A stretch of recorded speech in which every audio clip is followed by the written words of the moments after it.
श्री गुरुचरित्र अध्याय 13 मराठी भावार्थ। श्री गणेशाय नमः, श्री सरस्वत्ये नमः, श्री गुरुभ्यो नमः, श्री कुलदेवताय नमः। प्रयाग येथे माधवाला दीक्षा देऊन नंतर तीर्थयात्रा करीत श्री गुरु कारंजगावला परत आले। त्यावेळी त्यांचे आई वडील चारही भाऊ व बहीण त्यांना भेटायला आली। गावातील सर्व नागरिक त्यांच्या दर्शनासाठी जमले। सर्वांना खूप आनंद झाला। श्री गुरूंना त्यांचे आई वडील आमचा उद्धार करा असे म्हणू लागले। तेव्हा पुत्राने संन्यास घेतल्यास 42 पिढ्यांचा उद्धार होतो। पूर्वजांना व वंशातील नंतरच्या लोकांनाही यमाचे भय राहत नाही असे श्री गुरूंनी सांगितले। पुढे श्री गुरु गौतमी म्हणजेच गोदावरी नदीच्या तीरावरील तीर्थस्थाने पाहत चालले। मंजरिका स्थानी गुरूंनी माधवारण्य नावाच्या यतीवर कृपा केली। स्वामींनी त्याला निजरूप दर्शन दिले व नरसिंहाचे प्रत्यक्ष दर्शन होईल असा आशीर्वाद दिला। त्याला योगाचे ज्ञान दिले व ब्रह्मलोक प्राप्त होईल असेही सांगितले। वासर ब्रह्मेश्वर या गोदावरीच्या एका तीर्थक्षेत्रात स्वामी शिष्यांसह स्नान करीत होते। त्यावेळी तिथे एक ब्राह्मण आला। त्याला पोटशूल होता। तो वेदनेने विवळत नदीच्या तीरावर गडबडा लोळत होता। त्याची पोटदुखी फार तीव्र होती। तो जेवला की त्याचे पोट दुखायचे। अन्न माझे शत्रू झाले आहे, तेव्हा आता मेलो तरी बरे होईल असा मनाशी निश्चय करून तो पोटावर दगड बांधून पूर्वायुष्यात केलेली कर्मे आठवीत नदीत जीव देण्यासाठी जात होता। तोच गुरूंनी त्याला पाहिले व त्यांनी शिष्यांना सांगितले, त्या ब्राह्मणाला इकडे घेऊन या। गुरु आज्ञेप्रमाणे शिष्यांनी त्या ब्राह्मणाला नदीतून बाहेर काढले। श्री गुरूंच्याकडे घेऊन आले। श्री गुरूंनी त्याची विचारपूस करून आत्महत्येचे पातक करण्यापासून त्याला परावृत्त केले व सांगितले, तुझ्या व्याधीवर माझ्याजवळ औषध आहे। तू जीव देऊन महापाप करू नकोस। मी तुला औषध देऊन त्या व्याधीपासून मुक्त करतो। तेवढ्यात सायनदेव नावाचा एक ग्रामाधिकारी ब्राह्मण तेथे आला। तेव्हा श्री गुरु सायनदेवाला म्हणाले, मी याला औषध देतो। याला अनरसे व उडदाचे अन्न, दूध, खिरी खायला दे। त्यामुळे त्याचे दुखणे समूळ नष्ट होईल। याला लवकर घरी घेऊन जा। तेव्हा गुरुवचनाचा स्वीकार करून त्यांच्या पाया पडून सायनदेव त्यांना म्हणाला, आपणही भिक्षेसाठी माझ्याकडे यावे। गुरूंनी त्याच्या आमंत्रणाचा स्वीकार केला। जाखाई नावाची त्या सायनदेवाची पतिव्रता पत्नी होती। त्या दोघांनी गुरूंची षोडोपचारे पूजा केली। त्याने मनपूर्वक भोजन पात्रे मांडली। अनेक प्रकारची पक्वाने, अनारसे, उडदाचे पदार्थ, अष्टविध पक्वाने साखरेसह वाढली। श्री गुरु आनंदाने भोजन करू लागले। त्या पोटशूळ असलेल्या ब्राह्मणाने मनापासून भोजन केले।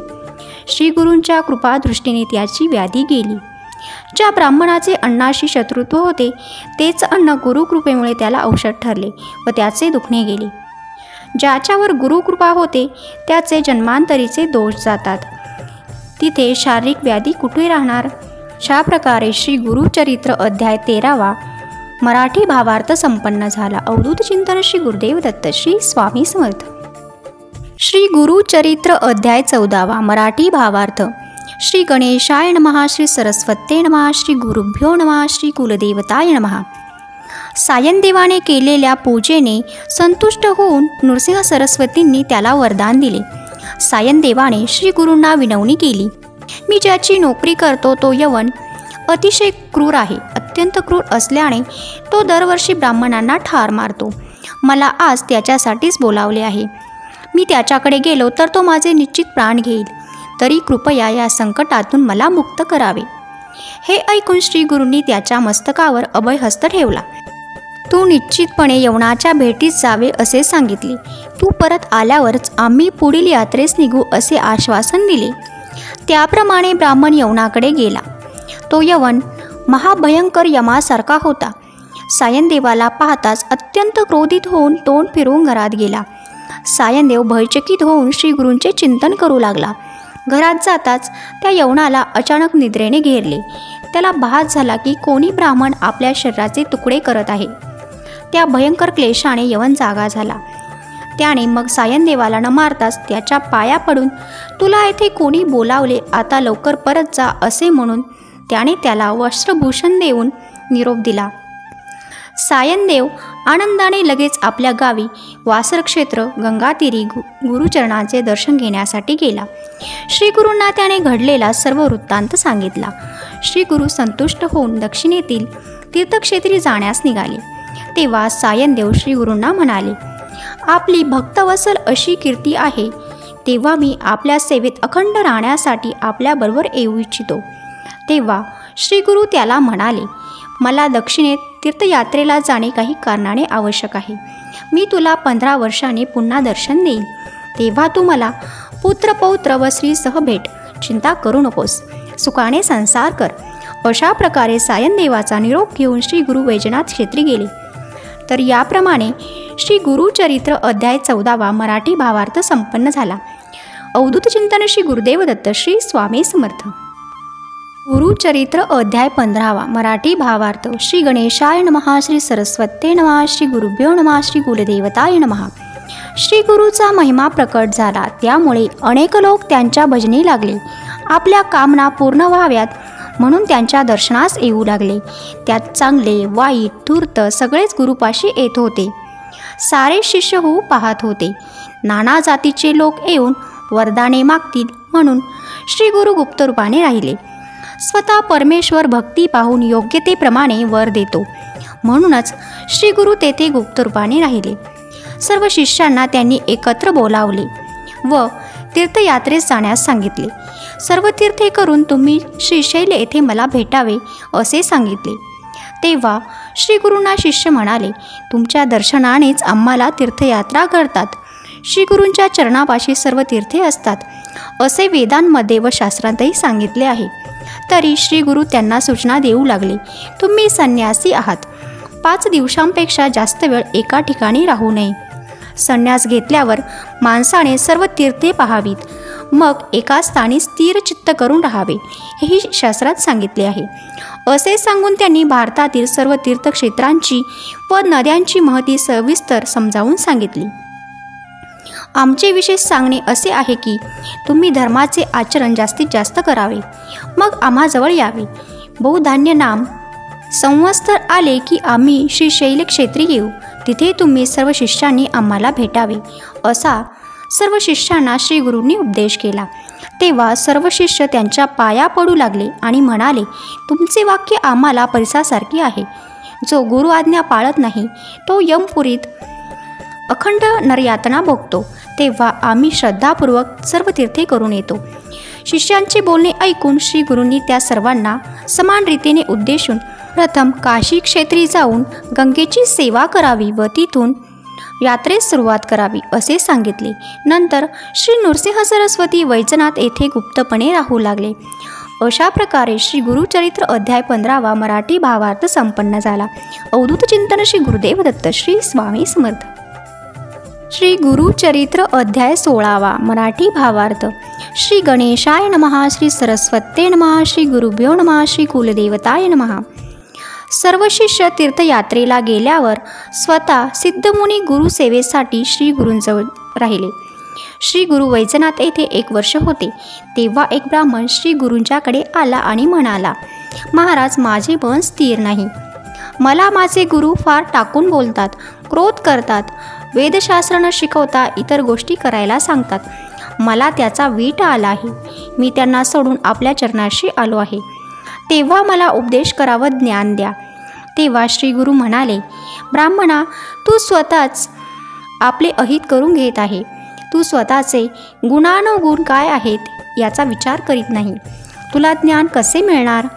आपल्या गुरूंचे तू दोष सांगतोस. तुझे मन स्थिर होणार नाही.